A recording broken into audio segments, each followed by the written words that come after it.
Good afternoon, everyone. We are reading from our usual book, Strength for the Day, and the title of our lesson today is Carjacked.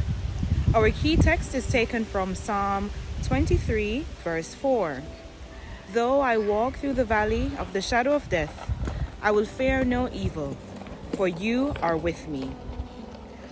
One Friday afternoon, around noon, I left the office where I worked as a candidate attorney to consult with a client at the Goodwood prison.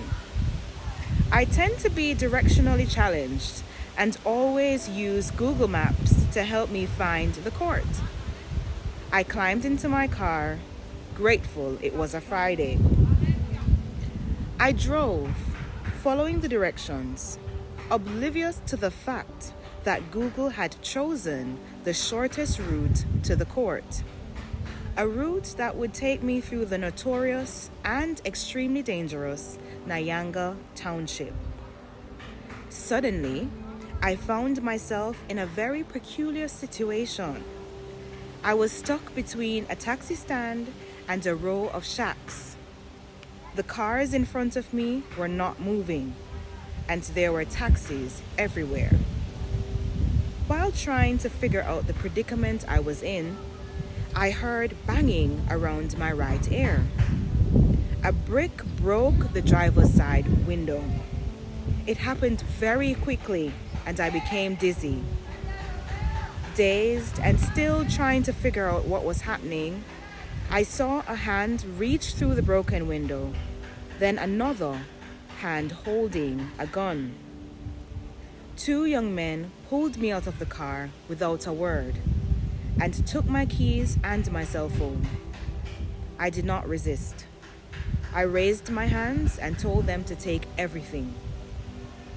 One tried to get into the car, but realized he would not be able to drive away due to the congestion. They panicked and quickly walked away with my keys and phone. Though they had gone, I was alone without any way to leave. While a crowd of people stood around staring at me as if I had come from another planet. I knew I was still in danger. Then I saw a man who caught my attention. His eyes looked so kind and peaceful. He looked straight at me and said, "Sissy, there are your keys. Pick them up and go." I looked at the ground, and there were my keys, a few feet from the car.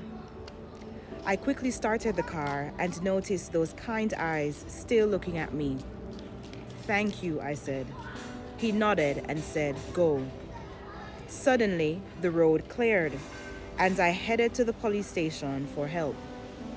When I was in the valley of death, God came through for me.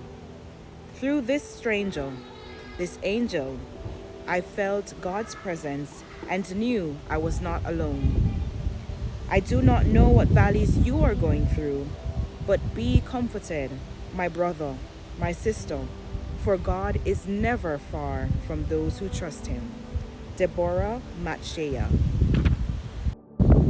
I have indeed been encouraged and strengthened for the day. It's so reassuring knowing that even when we are in danger, even when we feel like we're alone and like our backs are against the wall, God always has an angel assigned to us who will protect us and guide us through that situation that we find ourselves in. That experience that the author has gone through, I can't imagine what I would do if I was in a situation like that. And we just have to be grateful that our Heavenly Father, He will never leave us nor forsake us. And that's why we have to pray and ask for that coverage over our lives, over our families' lives. When we go out on a day-to-day basis and we get back home safely, we ought to give God thanks. We ought to thank Him for the angels that have surrounded us and kept us. For those who take public transportation, for those who drive in their private vehicles, it doesn't matter. You are not safe if God is not with you. And so I want to encourage someone today, before you step out of your house to go anywhere, put God in front of you. Ask him to surround you with his angels, to keep you, to guide you, to protect you, because there are unforeseen dangers out there that our naked eyes cannot see. It's spiritual. We cannot comprehend what's going on around us. That lady had no clue that she would end up being carjacked. No clue that she would have been apprehended by gunmen. She was going about her business. And so too we go about our daily activities not knowing what is around the corner, what God is protecting us from. And so we have to consult with him. We have to ask him, God, should I go here? Should I go there? And that's how we have to ask him to lead our lives. If he's not going, don't go. And that's something I've been saying since the beginning of the year. If God is not on the path, I am not going on that path. I'm going to wait until he says, go ahead.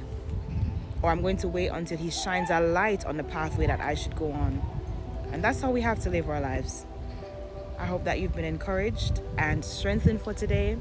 May God bless you, and I'll see you again tomorrow.